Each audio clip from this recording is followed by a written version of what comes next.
One Sunday Tuesday in Los Angeles, successful lawyer Eric Rivera receives a call that destroys his world. The bank reports a $50,000 loan that was overdue, issued by his wife Lisa, along with a stranger. Eric took no loans, but the truth turns out to be worse than he could have imagined. Betrayal, lies, and financial deception. Will he be able to expose the conspiracy and protect his life?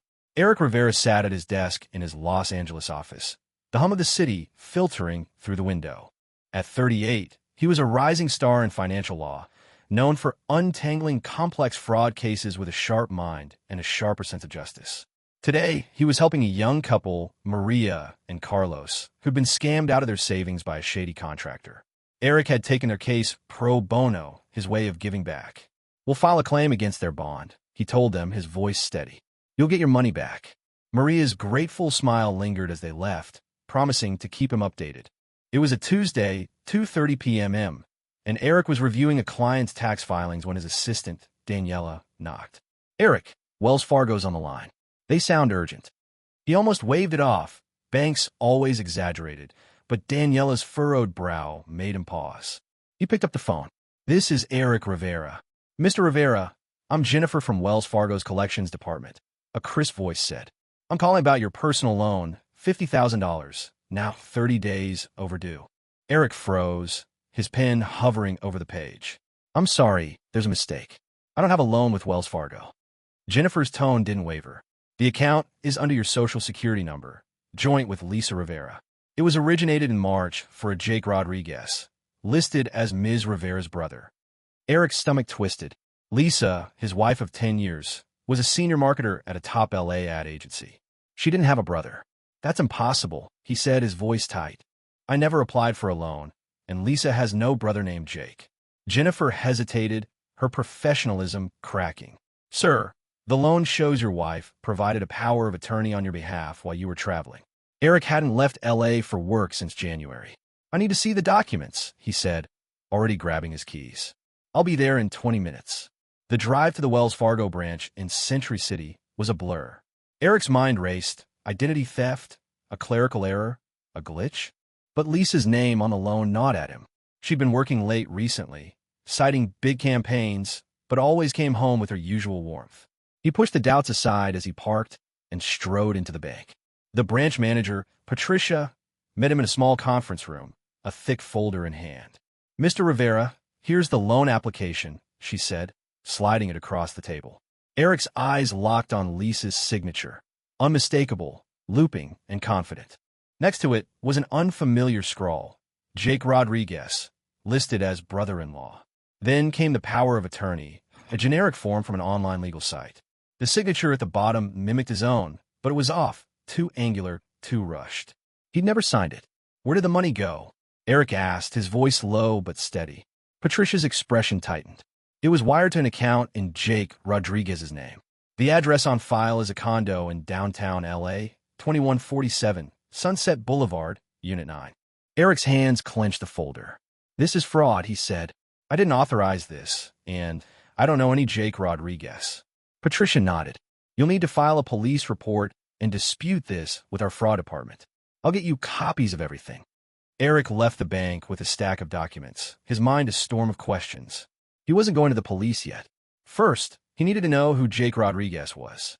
Sitting in his car, he opened LinkedIn on his phone and typed the name with the address Patricia provided. One profile popped up, Jake Rodriguez, creative director at Horizon Media, Lisa's agency. His profile picture showed a man in his early 40s, polished and smiling. Eric scrolled further and stopped cold. A photo from the agency's holiday party showed Jake in the foreground, but in the background, Lisa laughed at something he was saying, her hand on his arm. Eric's pulse hammered. He clicked through Jake's profile. Divorced last year, Georgetown MBA, a string of high-profile ad campaigns. The pieces were falling into place, and none of them were innocent. He called Mateo Gonzalez, a colleague who specialized in financial fraud. "Mateo, I need you now. It's an emergency." Mateo's voice was calm but urgent. "What's going on?" Eric gripped the steering wheel. "Lisa took out a $50,000 loan in my name with some guy from her agency. It's fraud." There was a pause. "Come to my office. Don't go home, and don't talk to Lisa yet." Mateo's office was a few blocks away in a sleek downtown high-rise. He was waiting with a notepad and coffee. Eric spread the documents on the table and recounted the call, the bank visit, the LinkedIn photo.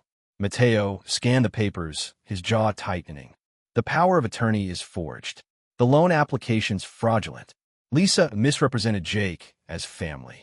This is wire fraud, identity theft, maybe conspiracy. Eric leaned forward. What do I do? Mateo didn't hesitate. Protect your assets first. How much is in your joint accounts? Eric calculated quickly. About $70,000 in checking and savings, $100,000 in investments. Mateo nodded. Withdraw half immediately. Legally, you could take up to 50% from joint accounts. Open new accounts at a different bank.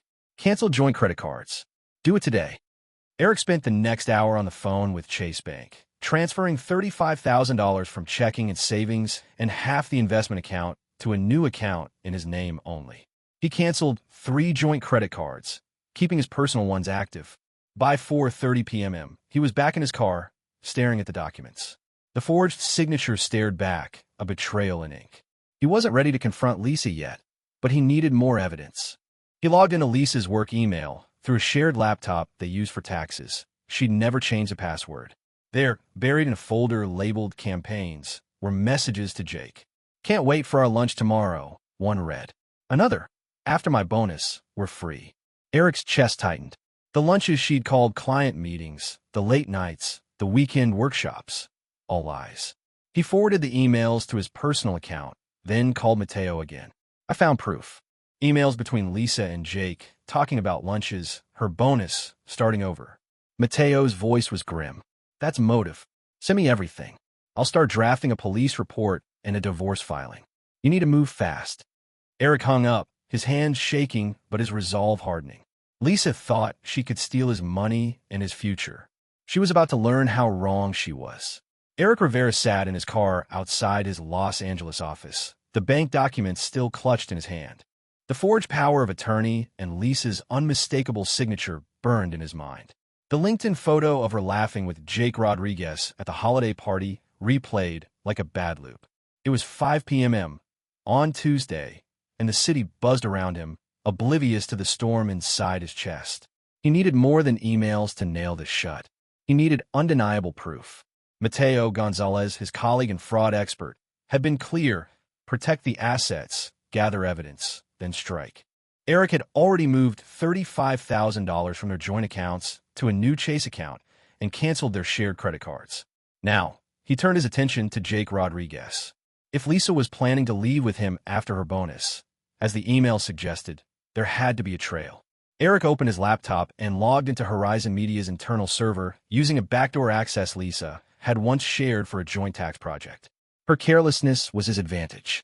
He searched for Jake's name in the agency's expense reports. It didn't take long to find irregularities. Jake had submitted claims for client dinners at upscale restaurants, $200 here, $300 there, approved by Lisa. Dates matched the client lunches she'd mentioned to Eric. One receipt from a Santa Monica seafood spot was timestamped during a weekend Lisa claimed she was at a marketing retreat. Eric downloaded the reports, his jaw tightening. They weren't just stealing his money. They were using company resources to fund their affair. His phone buzzed. A text from Lisa, working late on the Q4 campaign. Home by 9. The lie was so casual it stung. He didn't respond. Instead, he called Mateo about expense reports. Jake and Lisa used company funds for personal dinners. At least a dozen instances. Mateo's voice crackled with focus. That's misappropriation. Send them over. It strengthens the fraud case and gives us leverage with their employer. Eric forwarded the files, then dug deeper into the server. A folder labeled Creative Briefs held a draft email from Lisa to Jake. Once the bonus hits in July, we can secure the lease. New life, new city. Eric's blood ran cold. They were planning to run. He needed to know more about Jake. A quick search on a public records database revealed Jake's divorce filing from last year. His ex-wife had taken the house, half his savings, and alimony that left him strapped. The $50,000 loan made sense now. Jake needed a lifeline, and Lisa had used Eric's credit to provide it. But why risk fraud? Eric cross-referenced Jake's address, 2147 Sunset Boulevard, Unit 9, with property records. The condo was leased in Jake's name, with a move-in date matching the loan's disbursement. Lisa's bonus, due in 2 months, would have funded their escape. Eric's next move was risky but necessary. He contacted a private investigator, Sofia Alvarez, a former cop he'd worked with on fraud cases. "Sofia, I need a tale on Jake Rodriguez. Discreet. I want to know where he goes, who he meets." Sofia didn't ask for details. "Give me 48 hours. I'll get you something." Eric sent her Jake's profile and address, then drove to Mateo's office to strategize. Mateo was waiting with a legal pad and a grim expression. "The expense reports are gold," he said, scanning the files. "They tie Lisa and Jake to corporate fraud on top of the loan scam. We can use this to pressure Horizon Media into cooperating." Eric nodded. "What about the police?" Mateo leaned back. "File the report tomorrow morning. We need to lock in the financial moves first. You've secured your assets, but we should freeze any remaining joint accounts to prevent Lisa from draining them." Eric agreed, signing paperwork to initiate the freeze. By 7 p.m., Eric was back in his car, his mind racing. He couldn't go home. Not yet. Lisa's text about working late was a lie, and he wasn't ready to face her without a plan. He checked into a hotel downtown, a few blocks from Jake's condo. Sofia called an hour later. "Got something already. Jake's at a bar on Sunset, meeting a woman. Not your wife. Looks like a real estate agent, talking about a property in San Diego." Eric's grip tightened on the phone. "San Diego?" Sofia confirmed. "Yeah, he's got brochures. I'll send photos." The photos arrived minutes later. Jake at a dimly lit bar, handing a folder to a woman in a blazer. Eric zoomed in on the documents, rental agreements for a San Diego condo. The timeline clicked: Lisa's bonus, the loan, a new city. They were planning to disappear together. But Jake meeting another woman raised questions. Was he double-crossing Lisa, too? Eric forwarded the photos to Mateo. "This guy's playing multiple angles," Mateo said. "We'll use it. If he's shopping for property without Lisa, it weakens their story of a united front." Eric's phone buzzed again. Another text from Lisa. "Where are you?" Getting worried. He stared at the screen, tempted to confront her, but Mateo's advice echoed. "Don't tip your hand." Instead, he replied, "Client emergency. Staying late. See you tomorrow." It bought him time. He spent the night combing through more of Lisa's emails, finding a hidden thread with Jake about a backup plan if the loan was discovered. They discussed pinning it on a clerical error at the bank. The arrogance of it fueled Eric's resolve. The next morning, Sofia sent more photos. Jake leaving his condo with a suitcase, heading to Horizon Media. Eric met Mateo at the police station to file the report. Detective Carla Mendoza, a financial crime specialist, reviewed the documents: loan application, forged power of attorney, expense reports, emails. "This is tight," she said. "Clear paper trail, forged signatures, and motive. We'll bring Jake in for questioning today. Lisa, too, if the evidence holds." Eric nodded, his stomach churning. "What about Horizon Media?" Carla raised an eyebrow. "If they're smart, they'll suspend both to avoid liability. You planning to tip them off?" Eric hesitated, then said, "I'll handle it." Before leaving, Eric drafted an email to Horizon Media's CEO, Thomas Carter. He kept it factual. "Mr. Carter, your employees Lisa Rivera and Jake Rodriguez committed wire fraud, forging my signature on a $50,000 loan. They also misused company funds for personal expenses. Documentation attached. A police report has been filed with Detective Carla Mendoza. Case hashtag 3921-576. I trust you'll take appropriate action." He hit send, knowing the email would land like a grenade in their corporate office. As Eric drove back to his hotel, his phone rang. It was Mateo. "Horizon's HR just called me, fishing for details. Your email stirred the pot. They're pulling Jake and Lisa's access to company systems as we speak." Eric allowed himself a small smile. The net was tightening. Lisa and Jake thought they could outsmart him, steal his money, and vanish. But every lie they told, every document they forged was another thread in a web now closing around them. Eric Rivera sat in his hotel room, the Los Angeles skyline a faint glow beyond the window. It was Wednesday morning, and the weight of yesterday's discoveries, Lisa's affair, the forged $50,000 loan, Jake Rodriguez's shady dealings, pressed on him. His email to Horizon Media CEO had already sparked chaos. Jake and Lisa's system access was revoked, and the police were circling. But Eric needed to face Lisa himself. The evidence was ironclad: forged documents, incriminating emails, expense reports. But he wanted her to admit the truth before the law took over. He drove to their Venice Beach home, his pulse steady but his mind sharp. Lisa's white SUV was in the driveway, a sign she hadn't left for work. Eric parked, grabbed a folder of bank documents, and walked inside. Lisa was in the kitchen, scrolling on her phone, a coffee mug in hand. She looked up, startled. "Eric, you didn't come home last night. Everything okay?" Her voice was casual, but her eyes flickered with unease. "We need to talk," Eric said, setting the folder on the counter. He spread out the loan application, the forged power of attorney, and a printout of her email to Jake about their new life. Lisa's face went pale. "Wells Fargo called yesterday," Eric continued, his tone even. "A $50,000 loan in my name, signed by you and your brother Jake Rodriguez. Care to explain?" Lisa's hand trembled, the mug clinking against the counter. "Eric, it's not what you think," she started, but he cut her off. "Don't. I've seen the emails. The expense reports you approved for your dinners with Jake. The San Diego condo lease he's scouting. You forged my signature, Lisa. You stole from me." Her mouth opened, then closed, words failing her. Eric leaned forward. "How long have you been sleeping with him?" She sank onto a stool, her shoulders slumping. "Since November," she whispered. "Jake was drowning after his divorce. I was trying to help him." Eric's jaw tightened. "By committing fraud? By planning to leave me after your bonus?" Lisa's eyes widened. "You know about that?" He slid the email printout toward her. "You weren't careful." Tears welled in her eyes, but Eric felt no sympathy, only clarity. "I filed a police report. Horizon's been informed. Your access is cut off." Lisa's voice broke. "Eric, please. Jake needed the money. I was going to pay it back. We can fix this." He shook his head. "You fixed nothing. You betrayed me, lied for months, and put my credit on the line. The police are coming for you and Jake. Get a lawyer."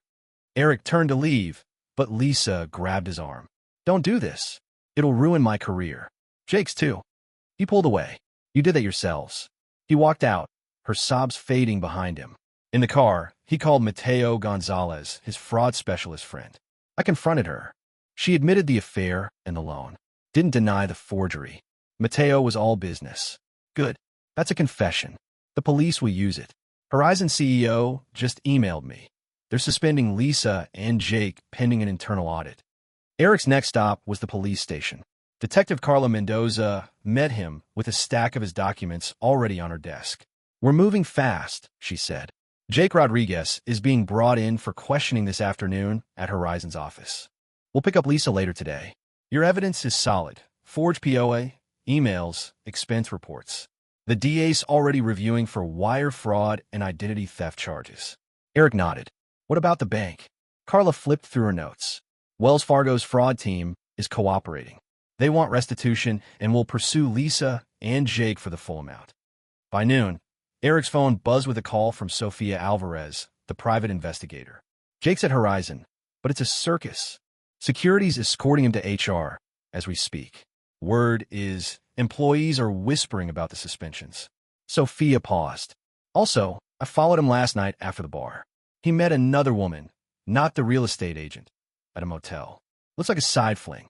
Photos are in your inbox." Eric checked his email. Grainy shots of Jake with a brunette entering a cheap motel off the freeway. Jake wasn't just betraying Eric. He was playing Lisa, too. Eric forwarded the photos to Mateo. "This guy's a liability to himself," Mateo said. "If he's cheating on Lisa, it fractures their defense. They can't claim a united plan." Eric agreed. "Use it to pressure him. He might flip on her to save himself." Mateo chuckled. "Already on it. I'm meeting the DA this afternoon to push for separate charges. Lisa's your wife, so her fraud carries more weight. Jake's just the beneficiary, but the motel photos show he's not loyal to her either." Eric spent the afternoon tying up loose ends. He met with a divorce attorney, Elena Torres, who reviewed the evidence. "California's a no-fault state, but fraud and adultery strengthen your case for asset division," she said. "You've already secured half the joint accounts. We'll file for divorce tomorrow, citing irreconcilable differences and financial misconduct. Lisa won't get much." Eric signed the preliminary papers, his signature steady despite the weight of 10 years unraveling. By 3 p.m., Carla called with an update. "We've got Jake in custody. He's at the station, claiming the loan was Lisa's idea, and he thought you approved it as family help. Doesn't know about the forged PM yet." Eric's lips twitched. "He's lying." Carla agreed. "His story's flimsy. We're pulling his bank records now. Lisa's next. We're heading to your house in an hour." Eric exhaled. "Thanks, Carla. Keep me posted." He drove to a coffee shop to wait, his mind replaying the confrontation with Lisa. Her tears had been real, but so was her betrayal. 8 months of lies, secret lunches, forged documents, all to fund Jake's fresh start while planning to abandon Eric. The audacity of it fueled him. He opened his laptop and drafted a follow-up email to Horizon CEO, attaching Sophia's motel photos and a note. Further evidence of Jake Rodriguez's misconduct, potentially on company time. "I trust your audit will address this." He hit send, knowing it would bury Jake deeper. Sophia texted, "Lisa's at home. Cop cars just pulled up." Eric didn't reply. He didn't need to see her arrest to know the tide had turned. Lisa and Jake had gambled on his ignorance, assuming a busy lawyer wouldn't notice a $50,000 loan. They'd underestimated him. Every forged signature, every hidden email, every fake expense was a breadcrumb leading to their downfall. Eric sipped his coffee, the bitter taste grounding him. The police had Jake, Lisa was next, and Horizon was reeling. The net was closing, and Eric was ready to see this through. Eric Rivera sat in a quiet Los Angeles coffee shop, his laptop open but untouched. It was late Wednesday afternoon, and the police had just arrested Lisa at their Venice Beach home. Jake Rodriguez was already in custody, his flimsy story about the $50,000 loan crumbling under questioning. Eric's evidence, forged loan documents, incriminating emails, misused company expense reports, and photos of Jake's side fling had set the dominoes falling. His phone buzzed with a text from Detective Carla Mendoza. "Lisa's being processed. Jake's not talking yet, but his bank records are a mess. Updates soon." Eric's divorce attorney, Elena Torres, called next. "We filed the divorce papers this morning," she said. "Given the fraud and adultery evidence, you're in a strong position. California's no fault, but Lisa's financial misconduct means you'll likely keep most assets. The court will review the frozen joint accounts tomorrow." Eric nodded to himself. "What about the loan?" Elena's voice was firm. "Wells Fargo will pursue Lisa and Jake for repayment. It's off your credit report since you disputed it as fraud." Eric exhaled, a small weight lifting. "Thanks, Elena. Keep me posted." Mateo Gonzalez, Eric's fraud specialist friend, texted. Horizon Media's audit found more. Lisa and Jake used company email for personal plans, including loan discussions. CEO's livid. Both are terminated. Eric's lips curved slightly. The email he'd sent to Horizon CEO, Thomas Carter, with the expense reports and motel photos had done its job. Lisa and Jake's careers were imploding, just as their scheme had. By evening, Eric met Mateo at his downtown office to plan next steps. Mateo spread out the case file. The DA's building a strong case. Wire fraud, identity theft, forgery for both. Jake's trying to pin it all on Lisa, saying she forged your signature alone. Lisa's claiming Jake pressured her. Eric raised an eyebrow. "They're turning on each other?" Mateo nodded. "Classic. Jake's motel photos don't help his loyal partner act. The DA might offer plea deals to avoid a trial." Eric leaned back. "What's the likely outcome?" Mateo flipped through his notes. Lisa could get 2 years probation, full restitution to the bank, and a felony record. Jake's looking at 3 years probation, maybe a year in jail, since he received the funds. The DA's pushing harder on him. Eric processed this. "And Horizon?" Mateo grinned. "They're covering their asses. Thomas Carter called me, offering full cooperation with the police to avoid a PR disaster. They're implementing new financial ethics training, calling it the Rivera Protocol." Eric's phone buzzed again. Sofia Alvarez, the private investigator, had sent new photos. Jake's San Diego real estate agent handing him a contract in a parking lot. A text followed. "Jake signed for the condo lease today, pre-arrest. Paid deposit with loan funds." Eric forwarded it to Carla. "This ties the loan directly to Jake's plans," he told Mateo. "He wasn't just broke, he was setting up a new life." Mateo nodded. "That's intent. The DA will eat it up." The next morning, Eric woke to a voicemail from Thomas Carter. "Mr. Rivera, We've terminated Lisa and Jake for cause. Our audit confirmed they misuse company resources for personal expenses and loan planning. We're cooperating with the police and tightening our policies. I'm sorry this happened. Eric didn't reply. Horizon's swift action was self-preservation, not justice, but ensured Lisa and Jake's professional lives were over. Carla called at 10 a.m. Lisa's out on bail. Her parents posted it. Jake's still in custody. His brother's flying in to cover his $50,000 bond. Lisa's attorney reached out, floating a plea deal. She'll admit to forgery and fraud if the DA drops conspiracy charges. Eric's jaw tightened. What's that mean for her? Carla explained. 2 years probation, $50,000 restitution to Wells Fargo, felony conviction. She'll take it. Trial risks prison. Eric agreed. Let her take the deal. I want this done. By noon, news broke online. Horizon Media executives arrested in fraud scheme. The article detailed the $50,000 loan, the forged power of attorney, and the arrests, naming Lisa and Jake. Eric skimmed it, unsurprised to see Horizon distancing itself, citing robust, new compliance measures. Social media was less kind. Former colleagues posted shocked reactions, some calling Lisa and Jake's actions career suicide. Eric stayed offline, focusing on his next move. He met Elena at the courthouse to finalize the divorce filing. The judge approved the asset split, she said. You keep 80% of the joint accounts and investments, about $120,000 total. Lisa gets the minimum plus the loan debt. The house will be sold, proceeds to you. Eric signed the papers. A decade of marriage reduced to legalese. Will she fight it? He asked. Elena shook her head. Her attorney knows the evidence is overwhelming. She's focused on the criminal case now. That afternoon, Sophia sent a final report.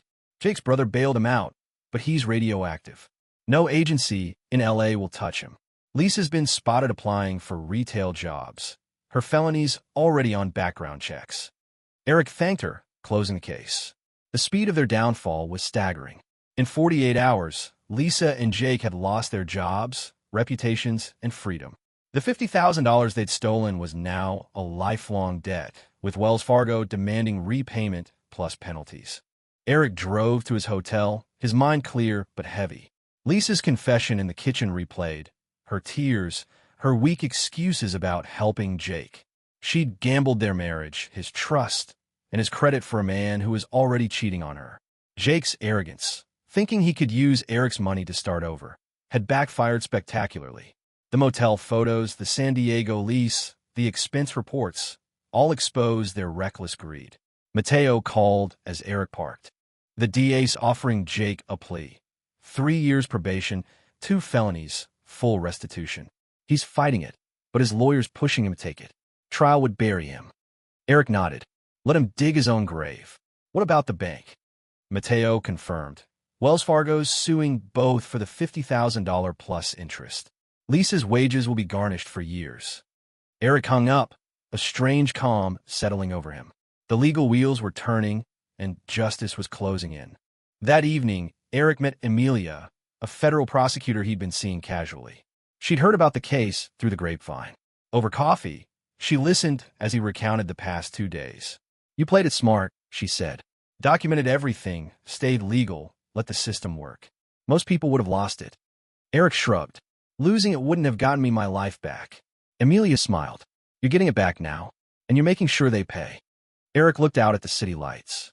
Lisa and Jake had thought they could outsmart him, using his credit to fund their escape. But every lie they told, every document they forged, had built a case against them.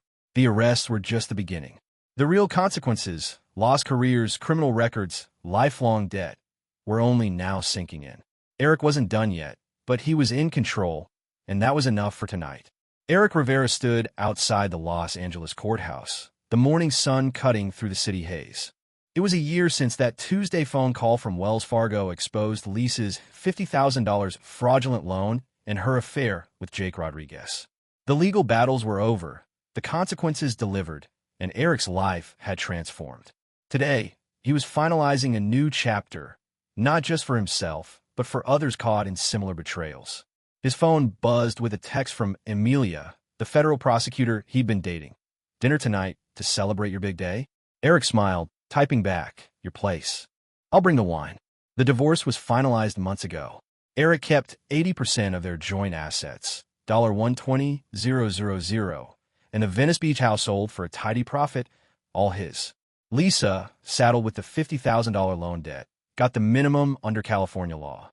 Her plea deal landed her 2 years of probation, a felony conviction, and wage garnishment to repay Wells Fargo.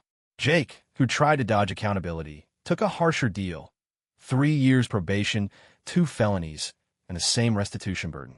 His San Diego condo plans collapsed when his brother bailed him out, but no agency would hire him. He'd fled to Seattle, scraping by as a freelance graphic designer.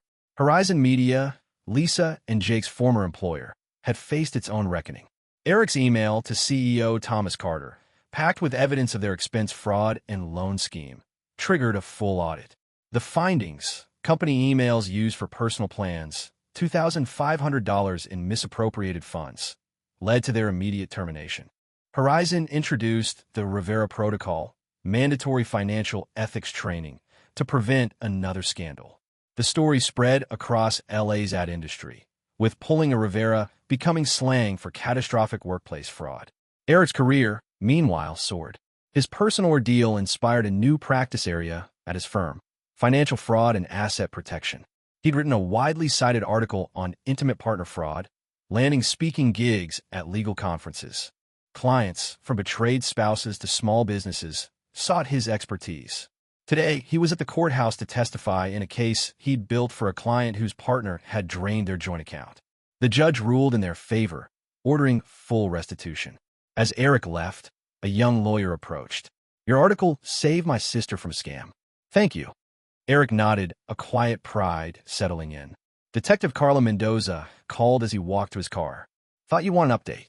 "Jake's in trouble again. IRS nailed him for tax evasion on unreported freelance income. He's facing 18 months in federal prison." Eric raised an eyebrow. "How'd they catch him?" Carla chuckled.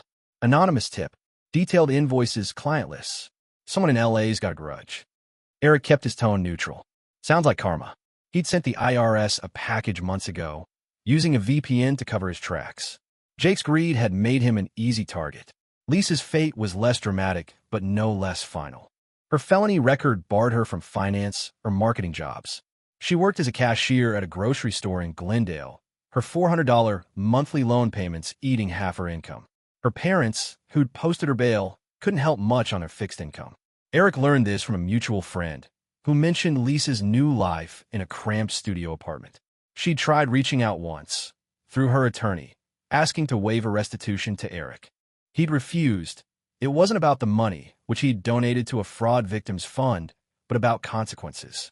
Eric met Amelia for dinner that evening, a bottle of Cabernet in hand. Over pasta, she raised a glass. "To your new practice and to moving on." Eric clinked her glass, a weight he hadn't noticed lifting. Amelia, who'd prosecuted fraud cases, understood his journey. "You turned their betrayal into something good," she said. "Helping others, building a name. That's not revenge, it's redemption." Eric nodded. "They thought they'd ruin me. Instead, they gave me purpose." A week later, Eric spoke at a legal conference, sharing strategies for protecting assets from intimate partner fraud. The room was packed, attendees scribbling notes as he outlined red flags.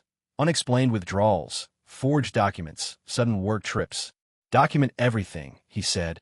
"Secure your accounts, hire experts, and let the system work. You're not a victim if you fight back." Afterward, a woman approached, her voice shaky. "My husband's hiding money. Can you help?" Eric handed her his card.